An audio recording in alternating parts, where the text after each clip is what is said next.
प्रिय भक्तों, माँ का प्यार इस दुनिया का सबसे अनमोल रत्न होता है। एक सच्ची माँ अपने बच्चे के लिए हर दर्द, हर कठिनाई और यहाँ तक कि अपनी जान भी कुर्बान कर देती है। उसकी ममता की छाँव में बच्चा हर दुख को भूल जाता है। लेकिन जब किस्मत क्रूर हो जाए और वही माँ की जगह एक सौतेली माँ आ जाए, तो उसकी गोद में प्यार की जगह नफरत और लोरी की जगह थप्पड़ मिलते हैं। यह कहानी है एक मासूम बच्चे की। इसने अपनी सगी माँ को सिर्फ 10 साल की उम्र में खो दिया। उसकी मासूमियत को वक्त ने बेरहमी से कुचल डाला। उसकी नई माँ के चेहरे पर मुस्कान कम और नफरत ज्यादा थी।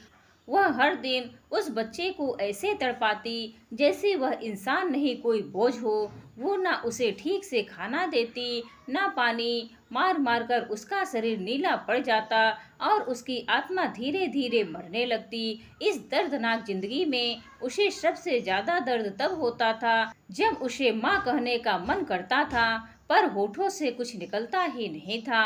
वह एक कोने में बैठकर अपनी असली माँ की तस्वीर को देखता, चुपचाप आंसू बहाता। उसे याद आता कि कैसे उसकी माँ उसे सीने से लगाकर सुलाती थी और अब उसी सीने पर छाले पड़ गए थे। एक दिन भूख प्यास और लगातार मिल रही सजाओं से टूटकर उस मासूम ने अपनी आंखें हमेशा के लिए बंद कर ली। ना कोई अंतिम विदाई, ना कोई आंचल उसे ढकने को आया। यह सिर्फ एक कहानी नहीं, एक कड़वा सच है उन बच्चों का जो सौतेले रिश्तों की आग में जलते हैं।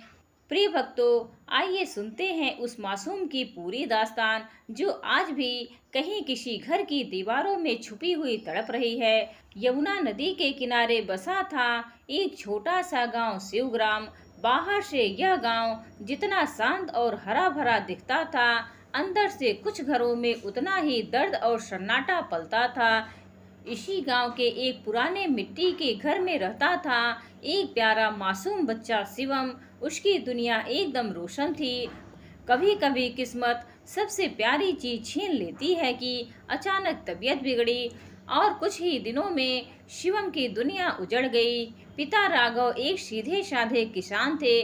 पत्नी के जाने से अंदर से टूट चुके थे, लेकिन अपने छोटे बेटे की खातिर उन्होंने खुद को संभालने की कोशिश की। कुछ महीनों बाद गांव की ही एक औरत माया से उन्होंने शादी कर ली। शुरुआत में माया ने शिवम को अपने बेटे की ही तरह अपनाया।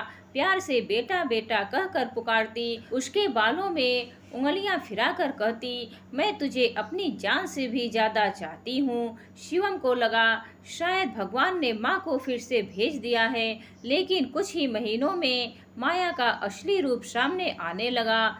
जैसे ही उसे लगा कि अब घर उस पर निर्भर है, उसका चेहरा कठोर पत्थर बन गया। अब वह राघव और खुद के लिए गरम गरम रोटियां बनाती और शिवम की थाली में डालती रात की बासी सूखी रोटी या सिर्फ उबला हुआ नमक वाला पानी। कभी कभी तो शिवम भूखा ही सो जाता, पेट पर हाथ रखकर आंखों में आंसू लिए माँ को याद करता हुआ।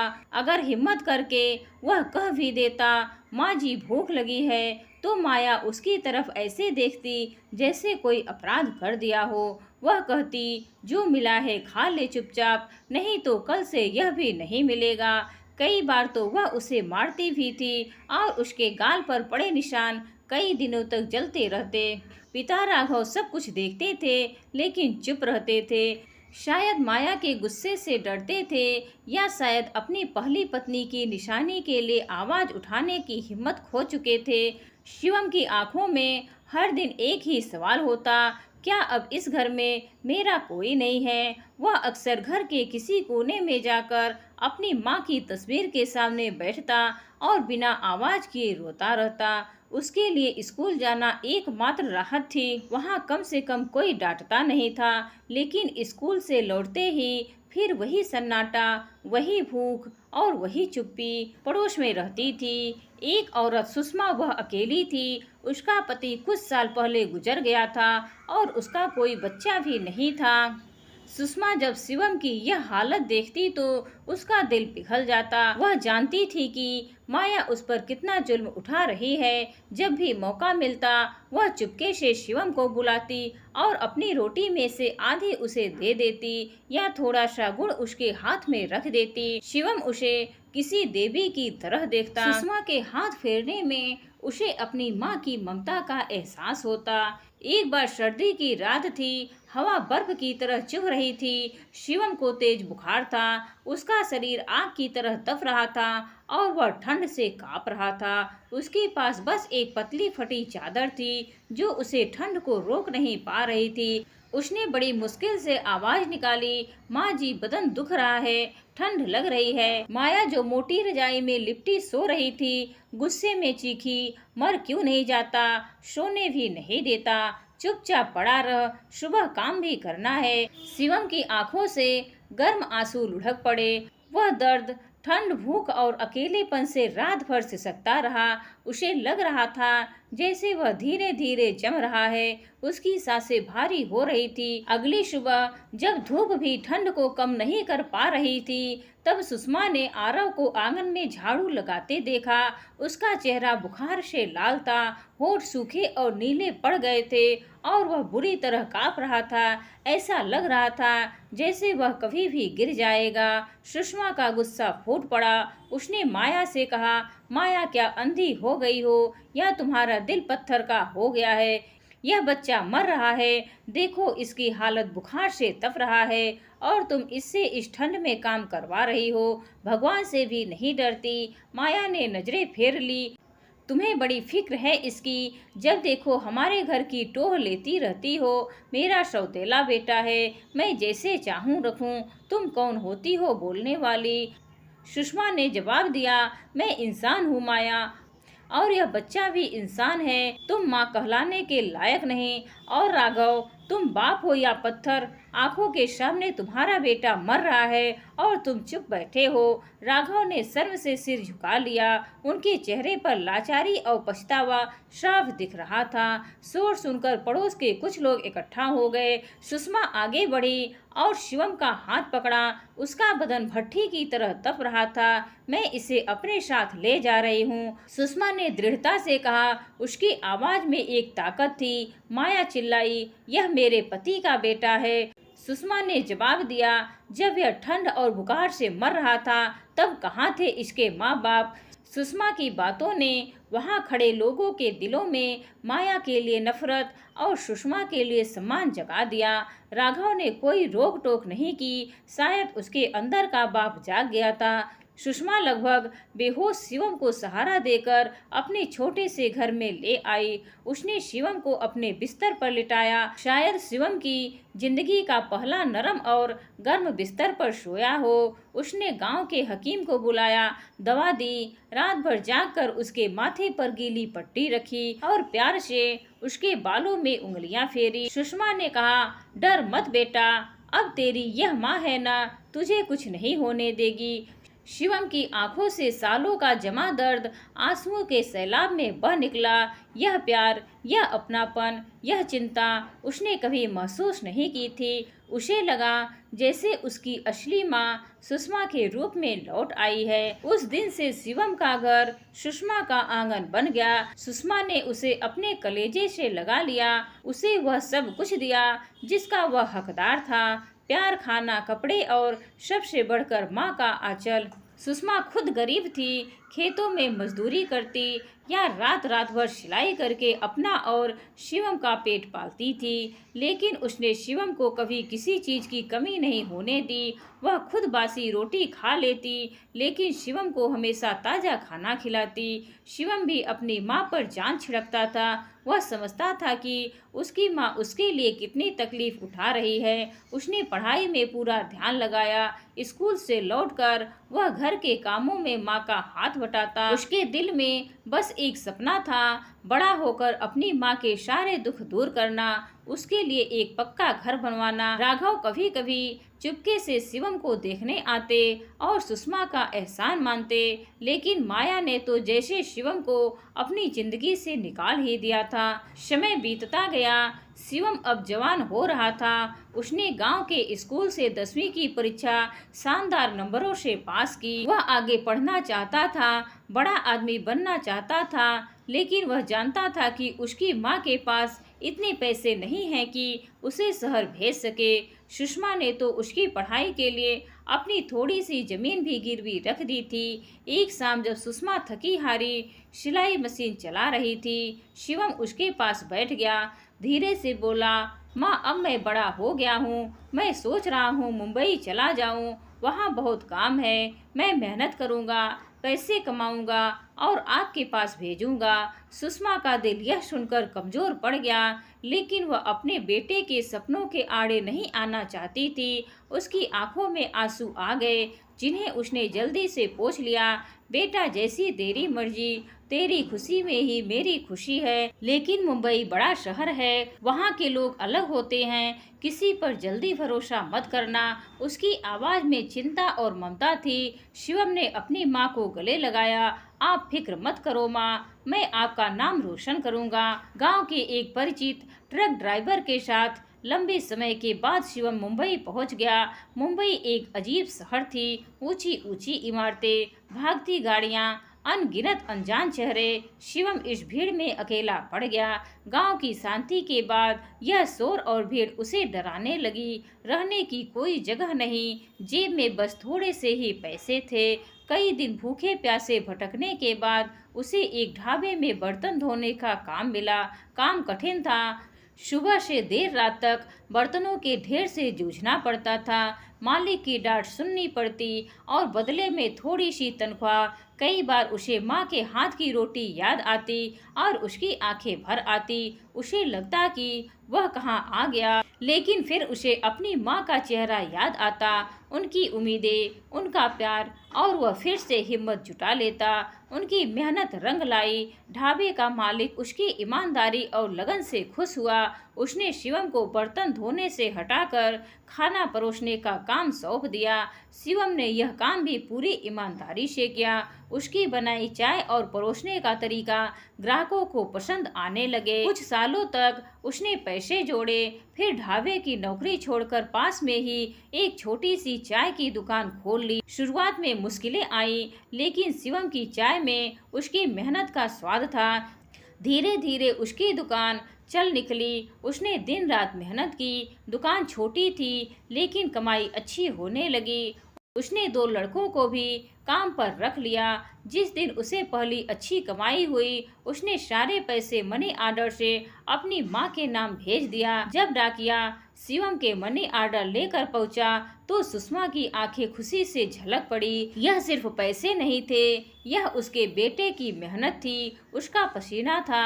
उसने कांपते हाथों से पैसे लिए और उसे चूमकर अपनी आंखों से लगा लिया। उस दिन उसने पूरे मोहल्ले में मिठाई बांटी। उसके चेहरे पर ऐसा सुकून था जो पहले कभी किसी ने नहीं देखा था। शिवम हर महीने अपनी माँ से बात करता, उनकी तबीयत पूछता, अपनी खैरियत बताता। सुषमा भी उसे ढेर सारी दुआएं देती। समय बीतता गया। एक दिन माया को पता चला कि शिवम मुंबई में अच्छा काम कर रहा है। उसका लालच जाग गया। उसने राघव को उकसाया कि शिवम उनकी कमाई का हिस्सा दे।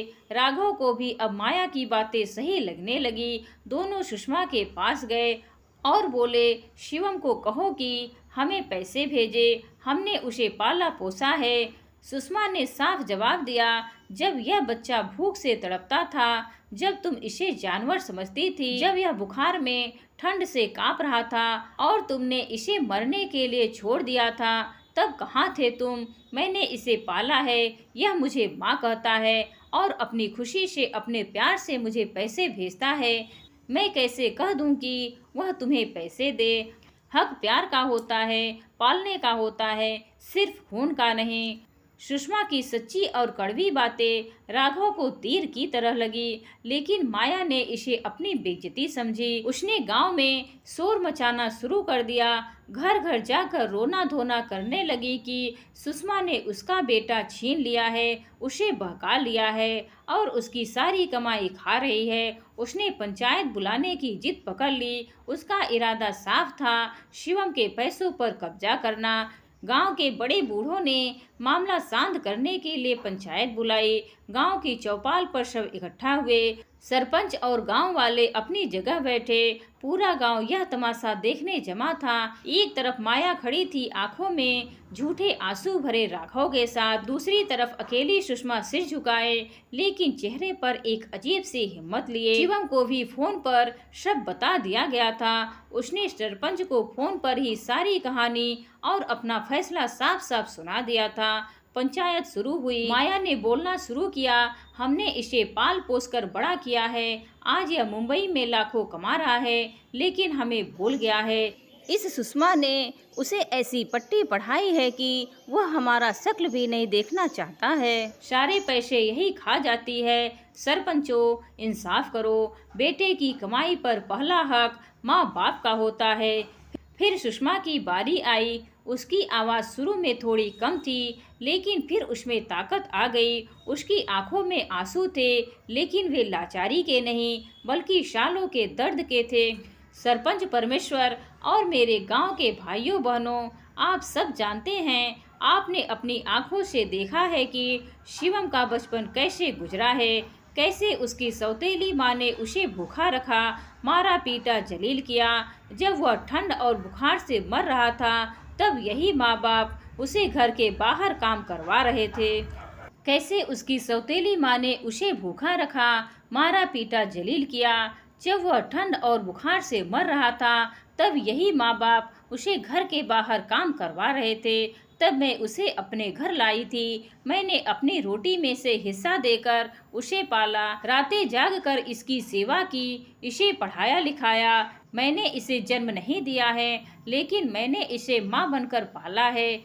आज वह अपनी मेहनत से कमा रहा है, और अगर वह मुझे अपनी माँ को सहारा देना चाहता है तो इसमें क्या बुराई है? आप ही बताओ सरपंचों, क्या पालने वाले, प्यार देने वाले का कोई हक नहीं होता? हक सिर्फ जन्म देकर रास्ते पर छोड़ देने वालों का ही होता है। सुषमा की दर्द भरी सच्ची बातों ने वहां बैठे हर इंसान के दिल को छू लिया। कई लोगों की आंखें भीग गई। शिवम ने फोन पर साफ कहा, मेरी बस एक ही माँ है, मेरी सुषमा माँ। उन्होंने मुझे दोबारा जिंदगी दी है। मेरी कमाई पर सिर्फ और सिर्फ उनका हक है। जिन्होंने मेरा बचपन छीना, उन्हें मैं एक फूटी कौड़ी भी नहीं दूंगा। सरपंचों ने आपस में लंबी चर्चा की। फिर सरपंचों ने फैसला सुनाया। यह सच है कि शिवम राघव का बेटा है, लेकिन माँ बाप होने का मतलब सिर्फ जन्म देना नहीं होता। पालना पोषना, प्यार देना और हिफाजत करना भी होता है। माया और राघव यह फर्ज निभाने में पूरी तरह नाकाम रहे। उन्होंने शिवम को दुख और तकलीफ के सिवा कुछ नहीं दिया। दूसरी तरफ सुषमा ने बिना किसी खून के रिश्ते के शिवम को न सिर्फ पाला, बल्कि उसे माँ से भी बढ़कर प्यार दिया, उसे लायक बनाया। शिवम अब समझदार है और अपनी कमाई का फैसला खुद कर सकता है। लेकिन इंसान और इंसानियत यही कहती है कि जिसने बिना किसी मतलब के सेवा की, उसका हक सबसे बड़ा है। पंचायत यही फैसला देती है कि शिवम अपनी कमाई जिसे देना चाहता है, वही उसका हकदार है। सुषमा का शिवम पर दिल का और भावनाओं का हक माया और राघव से कहीं ज्यादा है। माया और राघव शिवम की कमाई पर कोई दावा नहीं कर सकते। पंचायत का फैसला सुनकर माया का चेहरा लटक गया। भरी पंचायत में ऐसी बेइज्जती से राघव भी शर्म के मारे सिर नहीं उठा पा रहे थे। शिवम की आंखों में खुशी के आंसू थे। आज उसके प्यार और त्याग की जीत हुई थी। कुछ महीने बाद शिवम गांव लौटा। वह अब पहले से ज्यादा आत्मविश्वास से भरा और समझदार लग रहा था, लेकिन अपनी माँ के लिए उसकी आंखों में वही बच्चा सा प्यार था। आते ही उसने सुषमा के पैर छुए। सुषमा ने उसे कसकर गले से लगा लिया। दोनों की आंखें खुशी से छलक पड़ी। शिवम अपने बचपन के जख्मों को फिर से कुरेदना नहीं चाहता था। अब सुषमा को शिवम की शादी की चिंता होने लगी। उसने एक दिन प्यार से कहा, बेटा अब तू कमाने धमाने लगा है, अपने पैरों पर खड़ा हो गया है, मेरा दिल चाहता है कि तू अपना घर बसा ले, बहू आएगी तो घर में रौनक हो जाएगी। शिवम मुस्कुराया, माँ आप जैसा कहेंगी वही होगा, आपकी पसंद मेरी पसंद, आप जिस लड़की को चुनेंगी मैं आंख बंद करके हाँ कह दूंगा। सुषमा ने आसपास पता किया और पड़ोस के गांव की एक लड़की काव्या को पसंद किया। काव्या सादी, मेहनती और नेक दिल थी। शिवम को भी काव्या बहुत पसंद आई। जल्द ही गांव में धूमधाम से शिवम और काव्या की शादी हुई। शादी का सारा खर्च शिवम ने भेजा था, लेकिन सारी रस्में सुषमा ने एक माँ की तरह निभाई। पूरा गांव इस खुशी में शामिल हुआ। राघव भी आए, चुपचाप एक कोने में खड़े रहे। माया कहीं नजर नहीं आई, शायद उसमें इतना साहस नहीं था कि वह मुंह दिखाए। शादी के बाद शिवम काव्या को लेकर मुंबई चला गया, लेकिन उसने अपनी माँ को गांव में अकेला नहीं छोड़ा। उनकी देखभाल के लिए एक औरत रख दी और खुद भी हर महीने गांव आने लगा। काव्या भी अपनी सास सुषमा को माँ की तरह मानती थी। वह रोज फोन पर उनसे बात करती, उनका हाल चाल पूछती। समय बीता। शिवम और काव्या के घर दो प्यारे बच्चों ने जन्म लिया। जब भी वे गांव आते, बच्चे अपनी दादी माँ के आंचल से चिपके रहते। सुषमा का जो आंगन कभी सूना था, अब बच्चों की हंसी से गूंजता रहता। शिवम की चाय की दुकान अब मुंबई में मशहूर होने लगी थी। उसकी मेहनत और लगन ने उसे छोटे से ढाबे से एक छोटी सी चाय नाश्ते की रेस्टोरेंट तक पहुंचा दिया। उसने अपने रेस्टोरेंट का नाम रखा माँ का आंचल। यह नाम उसके लिए सिर्फ एक नाम नहीं था, बल्कि उसकी जिंदगी का आधार था। रेस्टोरेंट में वह गांव के स्वाद वाली चाय, पराठे और सादी लेकिन स्वादिष्ट दाल चावल परोसता। ग्राहक उनके खाने की सादगी और स्वाद के दीवाने थे।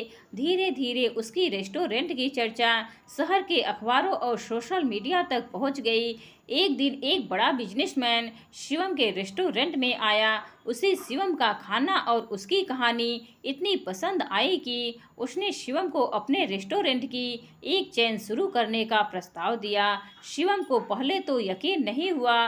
उसने अपनी माँ से फोन पर बात की। सुषमा ने कहा, बेटा यह तेरी मेहनत का फल है। अगर तेरा दिल कहता है कि यह सही है तो आगे बढ़। मैं तो बस यही दुआ करूंगी कि तू और ऊंचा उड़े। हमने मेहनत की और उस बिजनेसमैन के साझेदारी में माँ का आंचल की पहली शाखा खोली। कुछ ही सालों में माँ का आंचल मुंबई के अलावा पूरे दिल्ली और बेंगलुरु में भी खुल गया।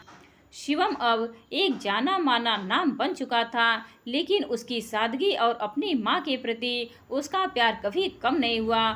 उसने अपनी कमाई का एक बड़ा हिस्सा गांव में एक स्कूल खोलने में लगाया, जहां गरीब बच्चों को मुफ्त शिक्षा दी जाती थी। उसने स्कूल का नाम रखा सविता विद्या मंदिर। उद्घाटन के दिन शिवम ने अपनी माँ को मंच पर बुलाया और उनके पैर छूकर कहा, माँ यह स्कूल आपके प्यार और त्याग की निशानी है। आपने मुझे जिंदगी दी और मैं चाहता हूँ कि हर बच्चे को वह मौका मिले जो मुझे आपने दिया। शिवम की आंखें गर्व और खुशी से भर आई।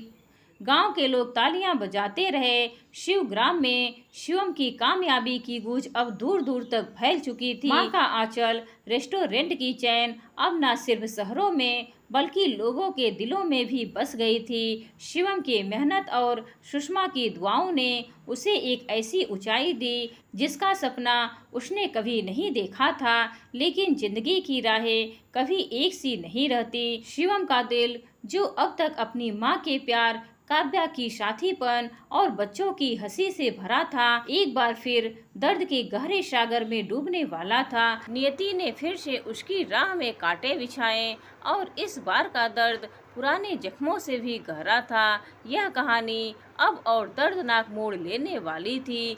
जहां शिवम को न सिर्फ अपनी मां के प्यार की कमी झेलनी थी, बल्कि जिंदगी की नई चुनौतियों से भी जूझना था। कहानी यहीं खत्म नहीं होती, असली मुश्किल तो अभी बाकी है। अगर आप इस रोमांचक कहानी का दूसरा भाग देखना चाहते हैं तो नीचे कमेंट में जरूर लिखें। हर हर महादेव।